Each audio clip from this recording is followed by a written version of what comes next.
to Tim reacting to Goku versus Superman. Wasn't there like two more of these? I already saw like both of them. That's really like no, because it's really crazy that like they made already like two of these. Probably just doing it because they're already like new things. And they're doing that. Oh, let's get into it. 3, 2, 1, let's go.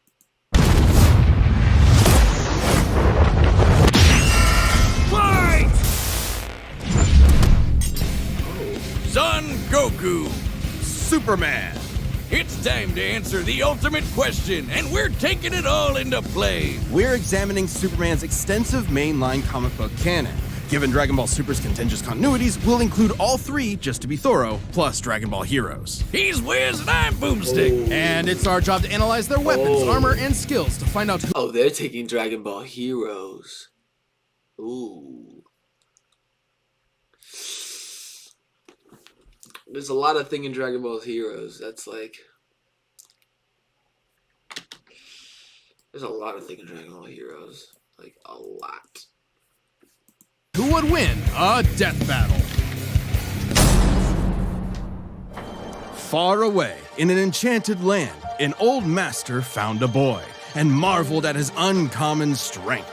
This is the story of Son Goku. Chances are, if you've watched some localized anime, you can thank this guy. Inspired by martial arts films and his wife's interest in Chinese culture, Akira Toriyama crafted the story and the character that would define generations to come. Dragon Ball! Kakarot was born a low-class Saiyan on the planet Vegeta, narrowly escaped its destruction by Frieza, and was raised on Earth by happy old Grandpa Gohan. Not just raised, but trained. Gohan began Goku's teachings in martial arts, which he would find to be his true calling under the guidance of Master Roshi. Specifically, he learned the Kame-sen and Ryu style, which focuses on discipline and tenacity, both of which strongly define Goku's character. The more he learned, the more he wanted to improve. This little low-class monkey boy would prove that hard work and dedication can beat raw talent. Within just a few years, he was so strong, the only worthy teachers left were gods. And a talking cat, but mostly gods. When you're training to dodge lightning, you know you're a few... That is right, though. Hold on, let me turn this down for y'all. leagues over everyone else. He did have a slight advantage. Saiyans are naturally superhuman. They also take Nietzsche's famous words, "What doesn't kill you makes Just had to turn it down a little bit. My bad, man. you stronger," very, very literally. It's That almost is true, though. unfair how much of a boost in power they get after they're hurt. While Saiyans like Vegeta may have abused this trait, it suits Goku. No matter how many times you knock him down, he will get back up. Like that one time in when Beerus came, and then after that they were in space. He was about to fall down, and he about to lose. Just gets another boost of strength to stop that death disc or whatever, or death ball, or whatever.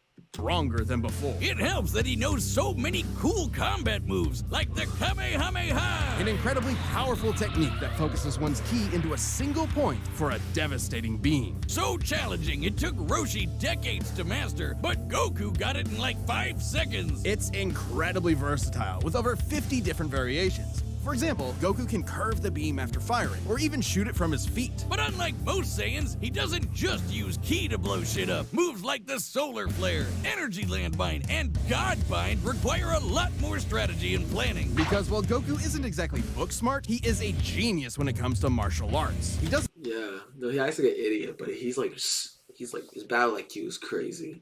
just train to conquer his opponents, but to conquer himself. He's also got some different moves, like trapping you in a rice cooker. Well, pretty much any container could be used for the Mothama sealing technique. Then there's Kaioken, aka instant steroids. Goku's multiplied his power by 20 with it before, and in a movie, he even got it up to times 100. What a badass! The Genki Dama, or Spirit Bomb, is potentially his strongest attack, but it requires considerable time. Unlike instant transmission, which is a teleport that's instant. The way it works is Goku detects another person, like a sort of beacon, then teleports to their location by launching himself through an alternate dimension where time stands still. Yes, according to the Daizenshuu guidebook, it's a dimension hop. You can actually see this in between space in some movies and games. And the dubs wanted us to think it shot Goku's molecules around at light speed. Silly English. The dubs did more than that. In fact, early dubs of Dragon Ball Z tried to rewrite Goku as a Superman figure. Even his famous speech on Namek about being the light in the darkness was originally about him coming to terms with his Saiyan heritage, accepting his anger and pride, avenging his people by defeating Frieza, and declaring himself the Super Saiyan. Hell yeah! If there's any scene that deserves the word epic, it's when he went gold. Super Saiyan and its Yeah, nah, the first Super Saiyan was crazy. That was something to remember though. sequels all have official power multipliers, but they threw us for a loop by turning Goku into a god. Super Saiyan God certainly changed things up. Goku gained Divine Ki, a pure form of Ki unspoiled by mortal hands. Unlike normal Ki, it can't be detected and appears to have healing properties. Kinda like Senzu beans. Did you know one Senzu has so much healing juice it can regenerate a person's lost limbs? They're missing out. God Goku reached a level of power that could compete with the greatest of deities, nearly shattering the whole universe with a single clash on his first go. Dragon Ball's cosmology is unique. This model is said to be an accurate depiction of Universe 7, but there's a wrinkle there. When all of humanity went to heaven, Because Boo went berserk. Videl commented that heaven is just as large as a universe, and the Daizenshuu backs her up. And that's heaven. Big planet. So let's scale things up with that in mind. Doing so would make Universe 7 over 1,500 times larger than our own observable universe. And Goku could destroy that much the first time he went god. And he didn't lose that power. He learned how to use it even better, even in It is, which is why he's developed incremental versions of it for specific uses. It's extremely difficult to maintain the full form for long. until you get to Dragon Ball Heroes, aka Dragon Ball fanfiction gone Kaioken times 1,000. Well, I know Dragon Ball Heroes is actually stupid. Like it's actually crazy. technically, I think there's like a form called like Goku Zeno, which is like Goku with like Zeno's powers or something like that. I don't different continuity, CC Goku is functionally a stand-in for the mainline Goku.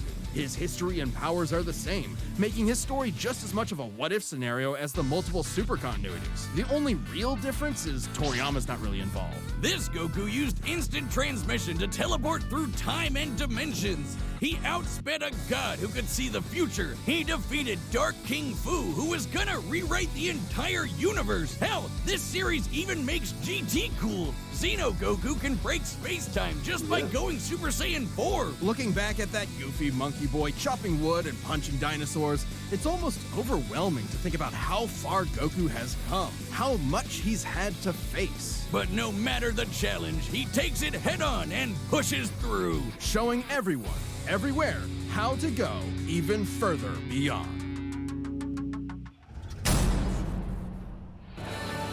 Faster than a speeding bullet, more powerful than a locomotive. It's a bird, it's a plane, it's Superman.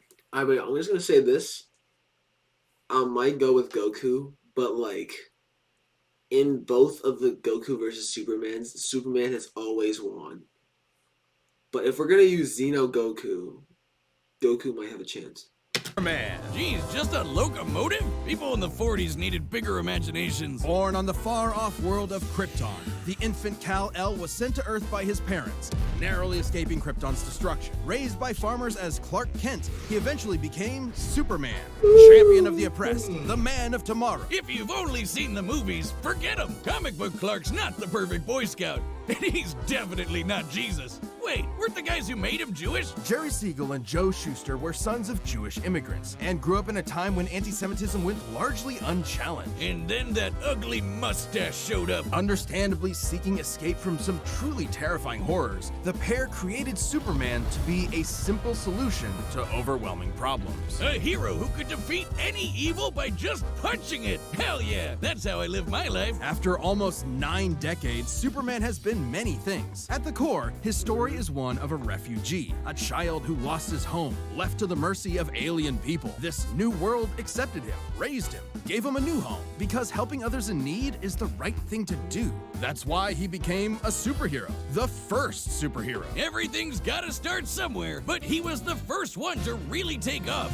I mean, not literally. It took a while, actually, before he learned how to fly. In fact, when Clark discovered his Kryptonian heritage, he struggled to accept it and subconsciously developed mental blocks, severing him from his true power, which he would uncover throughout his life. He's strong enough to shoulder press the weight of the Earth for 5 days straight, or crush coal into perfectly cut diamond. That's not how that works. He's fast enough to reach the edge of the universe in seconds, or even break the bonds of infinity. Wait, he can do all that, but Batman can punch him out?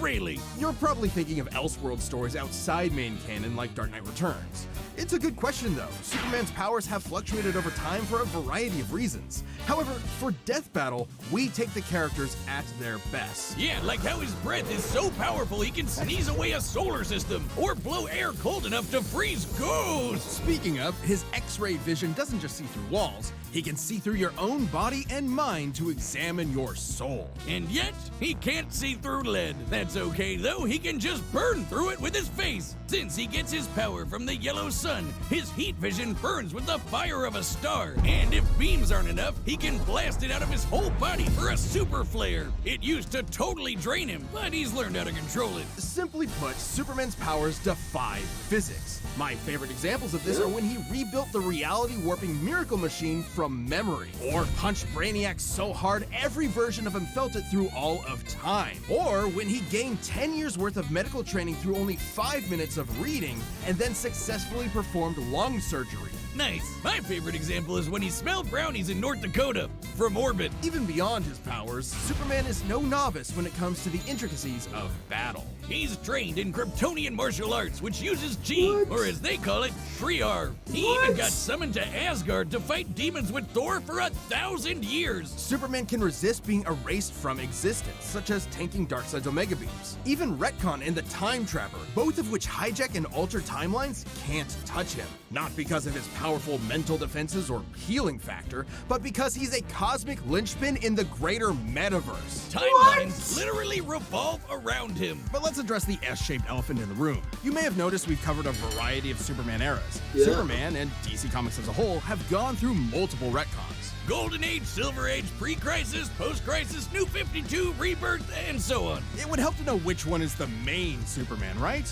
Well, they all are. Yeah, the latest reboots basically said everything in the main series is kinda canon, even when he had wacky powers like changing his appearance with a super muscular control. Ew.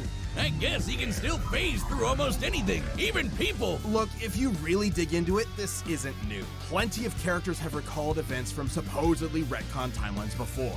Yeah, post-crisis Supes did start as less powerful than in pre-crisis, but that was because of the mental blocks. Though he's not a complete composite, there's so many other Supermen out there. Future Superman, Big Robot Superman, Commie Superman, Dinosaur Superman. There's a bunch. Still, this new canon has affected his abilities. For example, he and other Kryptonians can effortlessly travel through time.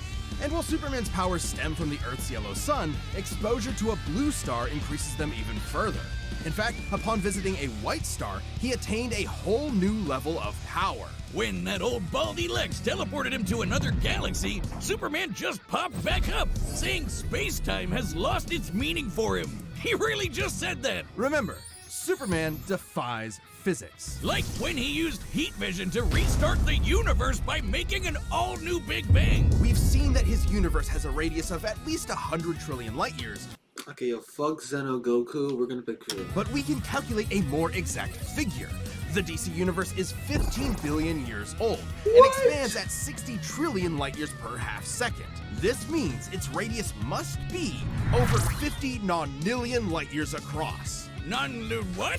That's 31 zeros, and Supes helped make that happen. Well, about 1/5 of it. That's still immense power, but if you want something bigger, here's the Anti-Monitor blasting Golden Age Superman with all the energy of the antimatter universe. And then Superman, Punched him so hard it kickstarted another one of those reboots. Now, Superman does have weaknesses. There's kryptonite, of course, and exposure to red starlight can fade his powers over time. Not all at once. He has been able to move planets around while under a red star, so... There is one thing though. Goku might be able to win it if they touch gold kryptonite.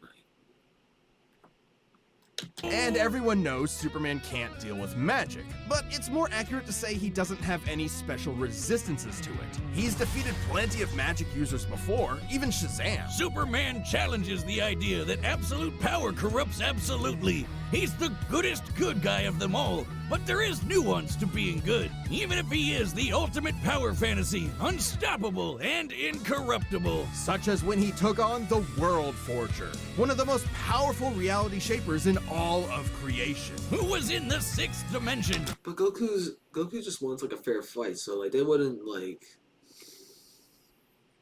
I don't think he would let someone use gold or kryptonite like that. Crafting a whole new multiverse to replace the one Clark calls home. Who's gonna stop him? Superman could, and the Forger knew it.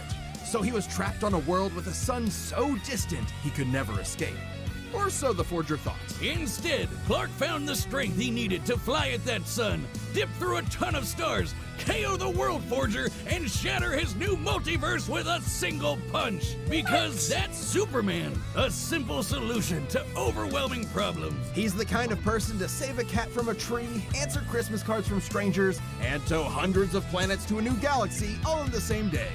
What's not to like? Truth and justice has no better champion than the Man of Steel. This episode. Alright, we're gonna choose. I'm gonna pick Superman. Combatants are set. We've run the data through all possibilities. It's time for a death battle!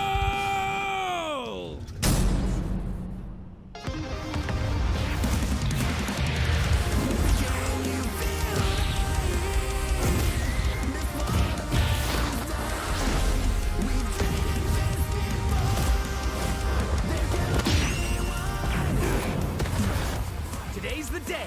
We'll finally settle who's stronger. If you say so.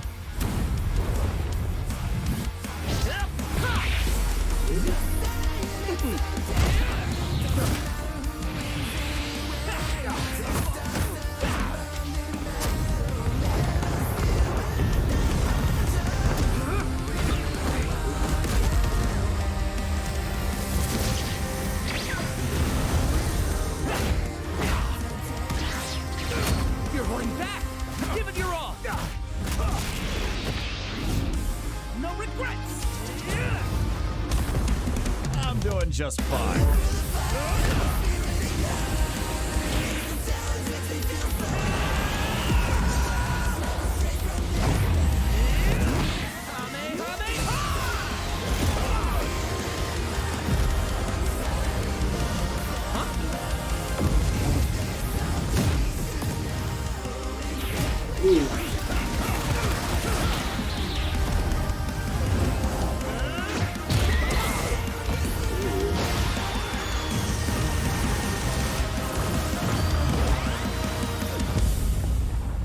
Oops.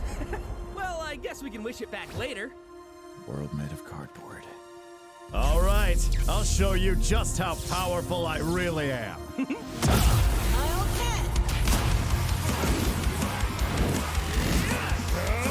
looks like a job for...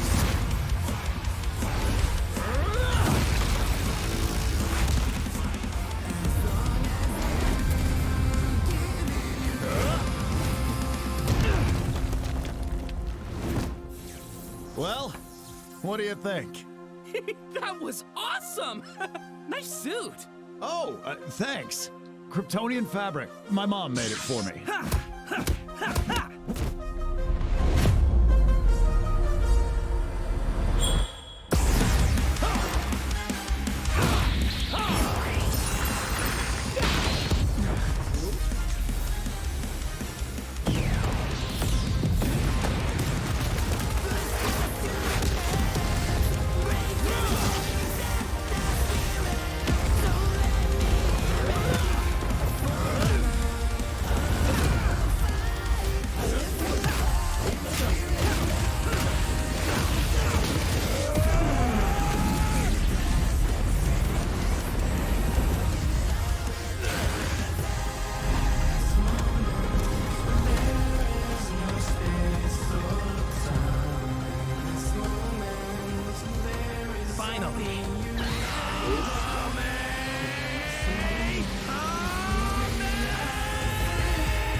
darn it.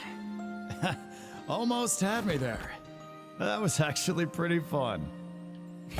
Yeah, it sure was. But I'll be stronger next time. I look forward to it. Let's go again. You're on. Knew it. KO! That's it! The final, indisputable answer! Who am I kidding? People are gonna argue this one forever. There's so many ways this battle could go, especially with all the other continuities. Yeah, for real, Goku would kick almost every other Superman's ass, except for the main one. There's a lot to cover, so let's address the 5 categories most representative of this fight. First up, strength. Both could hit hard enough to break or make their whole universe, or take it in stride, like when Superman got smacked by the whole antimatter universe. At most, Dragon Ball's universe is 1,505 times larger than our own. But based on the DC Universe's officially established age and rate of expansion, it is 1.6 vigintillion times larger, over a novemdecillion times more than Goku's. At some point, you reach a number I think I know these words, but I really don't. high enough that it just doesn't mean anything anymore. Anyway, Goku's obviously gotten stronger since the Beerus fight, even by billions or trillions of times. He's defeated Jiren, Broly, Moro, and Fu. But even if we highball Goku by quadrillions or quintillions of times, the gap is just too much, especially with the World Forger feat. Not even Heroes competes with that. Superman takes the edge in strength. But strength isn't everything. Let's talk speed. Both are obviously way faster than light, but Superman crossed that mega-sized universe of his in seconds and flew faster than infinity. Makes sense, he can keep up with the Flash, whose speed is so ludicrous it's unquantifiable. Don't count Goku out, though. Flying across the entire afterlife in base form and outspeeding Eos's future sight takes some crazy speed. Fighting Zamasu as an omnipresent merged timeline also implies immeasurable speeds. That, combined with instant transmission and ultra instinct, could probably keep up. Maybe. Quantifiably, Superman is faster, but both are immeasurable. The safest bet here is to say they tie in speed. Especially when we look at skill. Goku's a martial arts master. He's definitely got better battle instincts. He wants to fight and is dedicated to his training, while Superman sees training as a means to an end. Superman's knowledge in pressure point combat and Kryptonian martial arts are impressive, but he's only used them a few times. It would be disingenuous to say he's an equivalent master at them. So Goku wins in skill, but not necessarily in experience. Don't get it wrong, Superman is not a mindless brawler. He's trained with Batman and Wonder Woman. He's even defeated martial arts experts like Cobra without powers. Goku has spent decades training, but Superman battled Norse demons for 1,000 years. He's also astonishingly brilliant, like when he reassembled the reality warping miracle machine from memory. Experience obviously goes to Superman, but perhaps less obvious is our last category, powers. Hakai, Spirit Bomb, Mafuba, Instant Transmission, God Key, God Bind. How does Goku not win with those? In Dragon Ball, Ki is dependent on physical ability, so it's different from magic. God Ki is simply pure Ki, and magic isn't an auto win against Superman anyway, whose greater strength could break out of something like the God Bind. Mafuba and the Spirit Bomb would take way too long, and Goku's never successfully used Hakai before. Even if he did land it, Superman's impossible to erase from reality. Like, he's tanked Omega Beams, which do the same thing as Hakai. Superman can time travel, countering Instant Transmission's similar ability from Heroes. And regarding teleporting him to a red star, ignoring the fact that Saiyans can't breathe in space, though Goku's certainly tough enough to withstand a vacuum, Instant Transmission requires another person to act as a beacon. He can't just warp to any red star. Even if he did, Superman could simply fly away and find a blue or white star for a supercharge. And Goku could not pull off the same trick twice, as Superman could phase through his attacks. So, that's it then. Clark has too many counters, so he takes the edge in powers and it's over. Well, I think there's something else. Goku vs. Superman breaches a broader zeitgeist. It's more than just two characters fighting. For a whole generation, especially in 90s America, superheroes represented an unyielding status quo. Spider-Man, Batman, Captain America rarely change who they are or what they believe in. For a lot of people, that's tiring, and Superman is an icon of that. Then along came anime. There was a whole other world of ideas and stories for us sheltered Westerners to experience, and Goku's an icon of that. So while many see this as a debate between characters, others see it as a debate of ideologies and culture. And if that's what's at stake, who wants Goku to lose? You sure you're not overthinking this?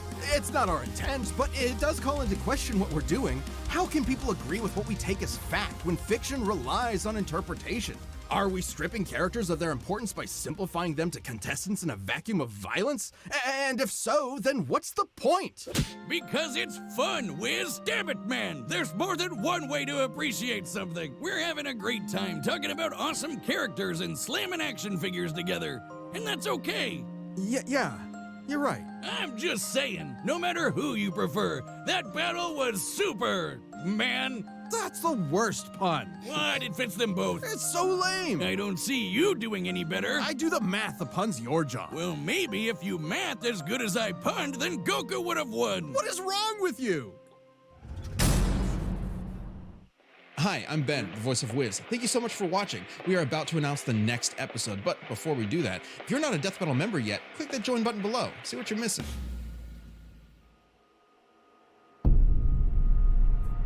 Okay, this is the finale.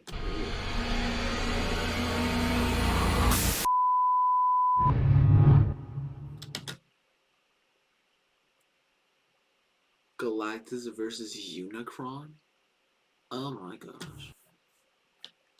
That's gonna be fire. Alright. If y'all did like that, bro, please go subscribe to Death Battle. And I'll see y'all roadies later, man. Peace.